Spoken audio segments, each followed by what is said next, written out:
What's going on, YouTube? Hey. Glad you guys were able to make it with us once again, Bro, man. How you doing today? Man, I'm doing very, very good, man. What about yourself, my brother? Man, likewise, bro. You know what I'm saying? All praises due to the Most High God. I am good, man. I can't complain. Jesus Christ. Yes, Thank you for allowing us to be able to even do another one of these. You know what I mean? Likewise. Thank you.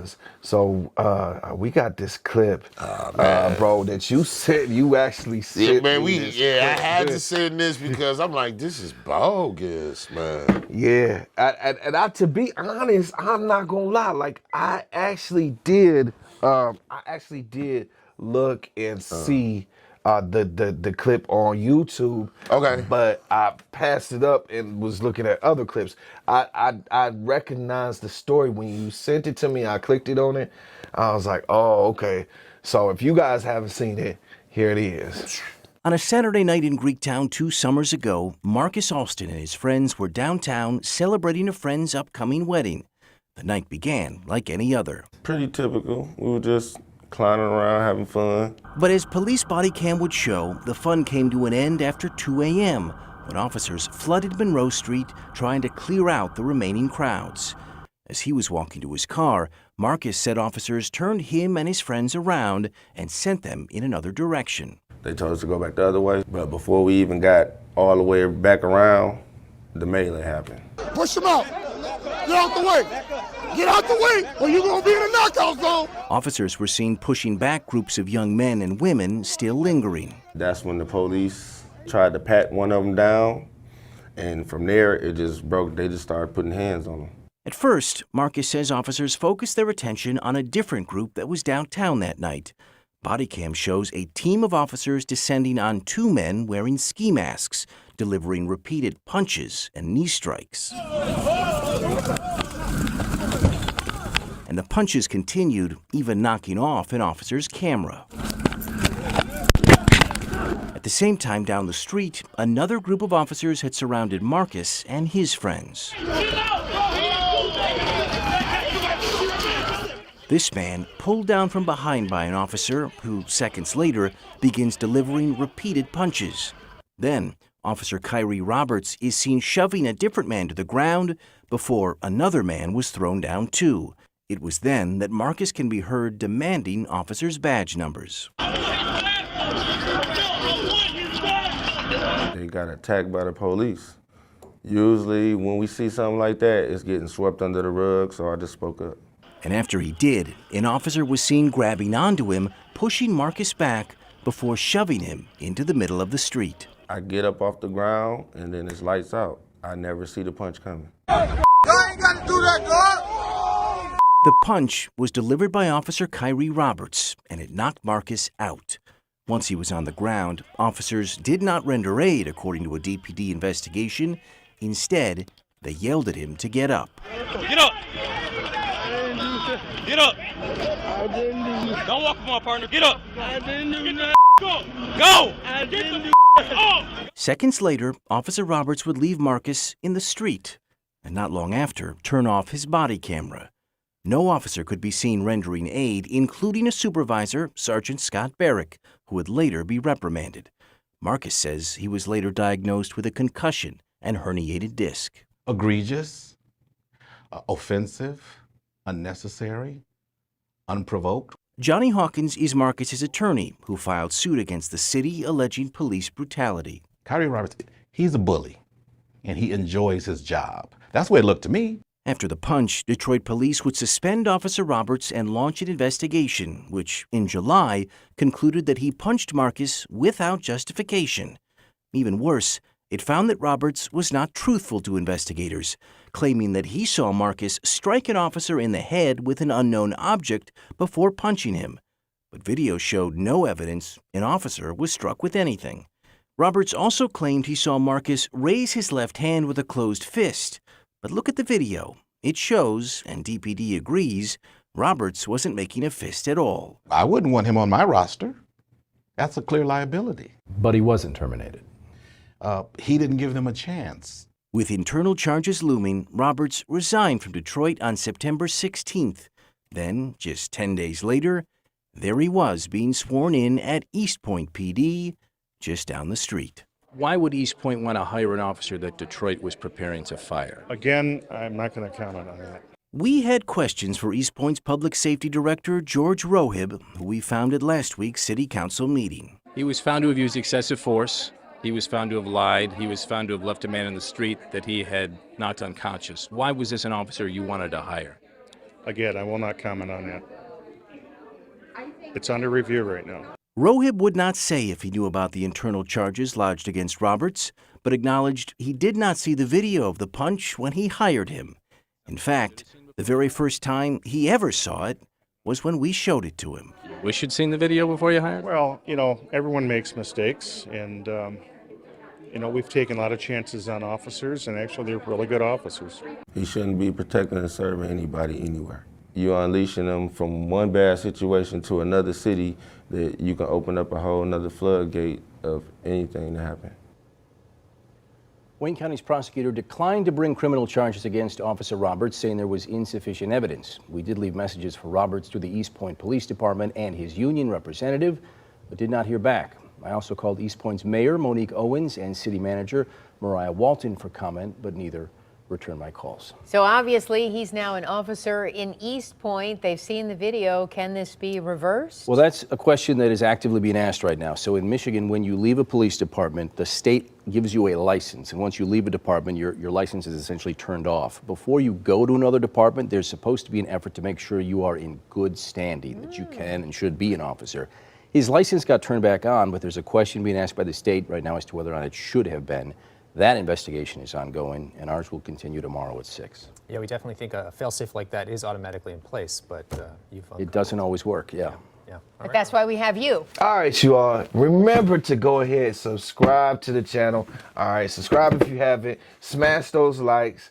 And, hey, it helps the channel. And, don't forget to leave your comments in the comment section. Yeah. But first, listen to the dialogue release. All right, so, bro, this one right here, we got what I would call an instance of rogue, thug, cops. He just, with a badge. Yeah, it was a bunch of them. It wasn't just him.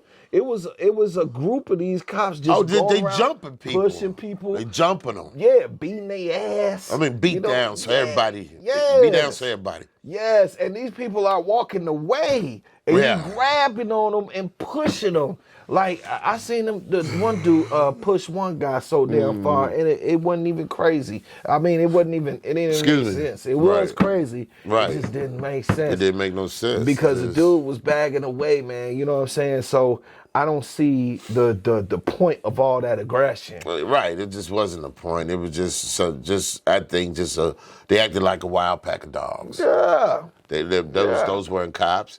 They were a wild pack of dogs, savages. Yeah. And they just were turned loose on the citizens of Detroit. A fucking gang. Yeah. It was horrific just to really just watch this because, I mean, they just beating people down. Yeah. Man. And it's just like, I think the thing that hurt the most was like, where is accountability for that? You get rid of the officers for them to get hired down the street. Yeah. Really? Yeah. To another police department? And then that police department defends them. Right. I mean, you see, they were like, there's like good cops. And I can't say. Really say. It's a nigga you knew about. Right, you knew about it. How you not going to know about that before you hired him? Right. And see, when you said that he said there was good cops, Trump said that same thing. He was like, good people on both sides. You know what I'm saying? So, that just goes to show you the understanding people. So if you didn't understand the mentality of the police department, it's like, if you do things like that, they look at you as a good, and people who back the badge and stuff like that. Yeah. I'm not downing all police officers. Oh no, never that. You know it's what I'm just saying? that I'm talking about the environment, the environment of the police department. Well, the system that runs them, you know what I mean? They allow for this type of savagery to Yeah, happen. yeah. You know what I mean? That's not what they're for. Now, you only use force when necessary. We clearly see that a lot of these people were trying to just get away. They were backing up. They had their hands down. There were no threat, and they were still getting beat downs. You know, beat downs for everybody. Man, you know, and it's just like, you know, there was no accountability behind it. So to me, it's the system itself, because if you're not, and this is on camera, okay? Yeah. All right, this is not like 20 or 30 years ago when we had all this. You know, we Right. got, Big Brother sees all now. Yeah. You know what I'm saying? So Yeah. you clearly see this on camera, on tape. Yeah. There's no possible way that those cops should ever have a job in law enforcement ever again. Yeah. Ever. Because it's not how you treat people. That's not, you don't abuse your authority and your power.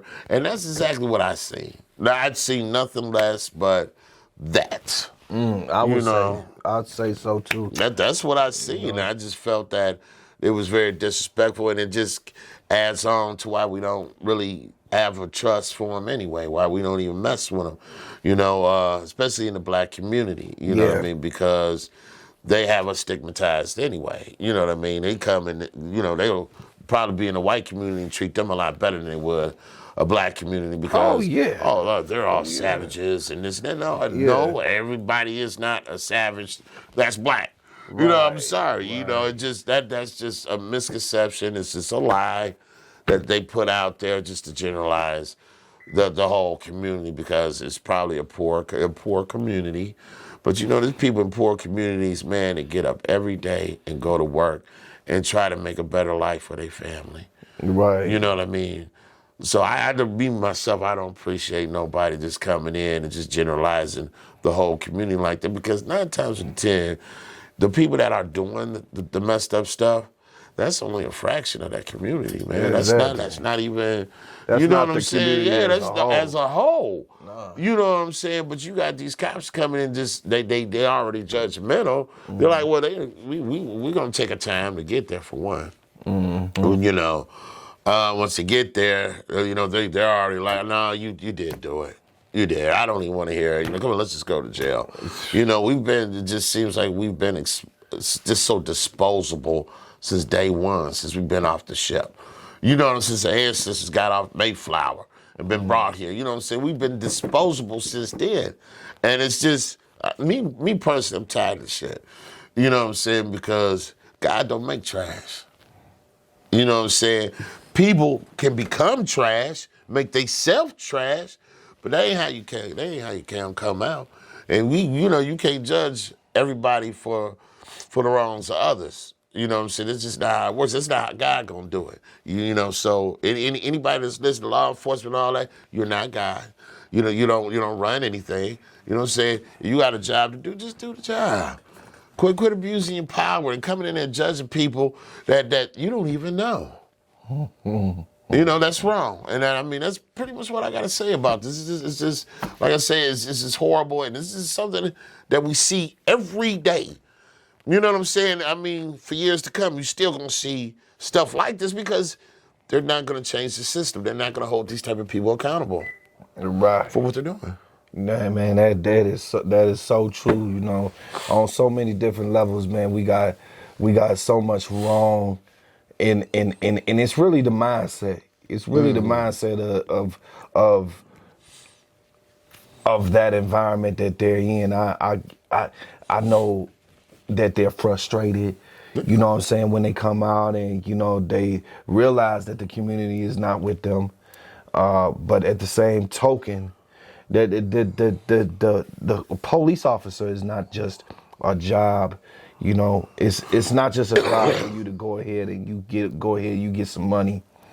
The thing is that, you know, because they don't really even pay them enough, in my opinion. You know what I'm saying? But I'm gonna say this right here. It's your duty. You're sworn in to uphold the law. The oath you took. Yes. So, you know, we not just talking about, you know, you know, you working at Home Depot and a customer snap on you and you just like, hell, I had it with this bullshit. You know, you a cop, so you still got to handle yourself as a professional. Right. It's just, and you're right. You got a point there because nobody actually realizes or really even cares what they go through. They just, when they need help, they call the police. So we get that, okay? They do not understand the mental stress that you guys go through and that the stuff that you guys see that normal people don't see. That you guys see probably almost every day, okay? And the stuff that you have to bring home with you, that sometimes you try not to bring home with you, but you do. People don't understand that because they don't care. You know what I mean? But we do understand that you guys go through a lot, especially mentally. And you can't put a price, I think, on a job like that, having to deal with, you know, with what they deal with. You know what I mean? I don't think you can put a number on it. And, you know, I really do commend, you know, the valiant ones that are able to do their job efficiently and still have respect for the people that they are policing. You know, and in so many ways you are right. And I feel like, you know, as much money as they spend on, you know, going to Mars. You know what I'm saying? Sitting up here trying to build a space station on Mars. Look, as much billions and trillions of damn dollars that you're spending on that, you need to be spending money on the things that are important, like if you say you care about the blue and you back the blue, you gotta go ahead and understand that they need mental health as well. It's not just society, it's not just us. You know what I'm saying? Us out here that have mental health issues. The police department has it as well. They are regular human beings. They need to, like you said, they go through a lot, and the stress level is very high being a police officer anyway. So I'm not saying fuck police because we need police, but we don't need this type of policing. We need the protection and the safety, you know, that it was supposed to be meant for. But you know, whether it's that anymore or not, we still need for police to be evaluated. So these police officers should have like mandatory weekly sessions at the therapist. You know what I'm saying? Like these are things that should be mandatory, so that we know that we can catch officer in early on if he's feeling stressed or he's feeling or she's feeling, you know, tied up, or you know what I'm saying? These are things that should be able to be done. It shouldn't be no question. And I agree with you, Mo, on that. I just want to say, you know, especially, you know, you got, and you really said it when you said, well, you know, they're people too. Yeah. You know, people are who? They're emotional. You know what I mean? We work off of feelings, you know, and and every day we're, you know, something happens, you know, whether it be good or be bad. You know, these cops, you know, they got families and whatnot. You know, they might be having family problems, you know, with their marriage or whatnot. And then they come on to the job and they got to go out in the public, and they're bringing the problems with them. They're not mentally, you know what I'm saying? Because they're already pissed off. You know what I'm saying? And I mean, I've been there. Listen, I'm not even a cop, but I've been to work. You know, okay, I can come to work every morning and joke with people every day. The same people every day, all right, for the past 15 years. But there's been days when things were happening behind the scenes in my private life. Well, when I did go to work, I wasn't that same cherry person. And these are the same people I joke with every day. Today just wasn't the day, though. You were turned off. And I ended up turning up on them, on something that I never would have ever turned up on. But because I was having these personal problems, I brought it to work with me, and I decided to take it out and lash out on somebody. So I know if that's happened to me, I know that's happened to a lot of law enforcement people out there, and that's a danger. They become a danger to the public when they can't contain and separate their personal life from their professional life. Factual. You know what I'm saying? So I just kind of want to just put that out there as well. Oh too, yeah, so. oh yeah. You know what I'm saying? I mean, that makes all the sense in the world. Yeah. I mean, with that being said, y'all go ahead, leave your comments and let us know what it is that you think about this story right here. And this brother definitely got a case. As well as those other people. Everybody downtown in Detroit got a case. Exactly. If they decide to come forward. Be down, everybody. That city, you think Detroit broke down? Hey, they ain't gonna have the police force after this. They trying to. All right, man. All right, man. All right, well, hey, y'all heard it. Y'all go ahead and leave comments. And like I said, till next video, peace.